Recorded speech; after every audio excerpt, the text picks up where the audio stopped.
नमस्ते, नमस्कार, प्रणाम। हमें सुमित द्विवेदी पवन और आप देख रहे हैं सुमित द्विवेदी पवन को। आपको बता दें कि भोजपुरी के पावर स्टार यानी कि पवन सिंह जो हैं काराकाट से चुनाव लड़ने के लिए परिपूर्ण रूप से तैयार है। जैसे कि आप लोगों ने उनका महान जन सैलाब आपने कल देखा था, कल जब वो रोड शो कर रहे थे और उन्होंने अपनी आशीर्वाद यात्रा निकाली थी काराकाट की जनता के लिए, तो जो दर्शकों और वोटरों का जो हुजूम देखने को मिल रहा था वो काबिले तारीफ था। ऐसा लग रहा था कि वहां पे अब सारे कैंडिडेट को बैठा दिया जाए और निर्दलीय निर्विरोध पवन सिंह जी को जीत दे दिया जाए और उन्हें काराकाट का सांसद बना दिया जाए।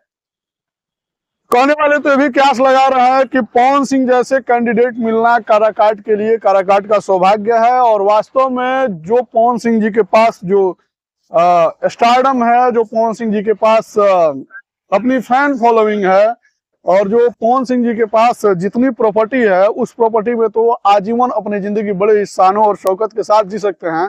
फिर भी उन्होंने कल जब रोड शो किया तो रोड शो के दौरान ऐसा प्रतीत हो रहा था कि सच में पवन सिंह नेता नहीं, ये घर घर का बेटा भी है और पूर्ण रूप से कल एक कुशल राजनीतिज्ञ के जैसे वो दिख रहे थे। और चिलचिलाती धूप में जब वो अपना रोड शो कर रहे थे तो ऐसा लग ही नहीं रहा था कि एसी में रहने वाला व्यक्ति सड़कों पे धूल धक्कड़ को फांकते हुए और दर्शकों के बीच और अपने वोटरों के बीच आशीर्वाद लेने के लिए बड़े ही बेबाकी से और बड़े ही शालीनता और बड़े ही सहजता से घूम रहे थे। ऐसा लग रहा था कि पवन सिंह कोई सेलिब्रिटी नहीं, पवन सिंह कोई सुपरस्टार नहीं और पवन सिंह कोई करोड़ों अरबों के मालिक नहीं।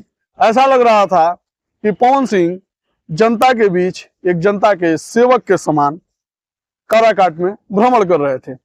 वैसे आप लोगों का क्या कहना है? अगर आप काराकाट से हैं तो इस वीडियो को ज्यादा से ज्यादा शेयर कीजिए और पवन सिंह जी के प्रति आप लोगों का क्या माहौल है, क्या मंसूबा है और पवन सिंह जी क्या सांसद वहां से बनेंगे? अगर सांसद बनेंगे तो कितने वोटों से जीतेंगे?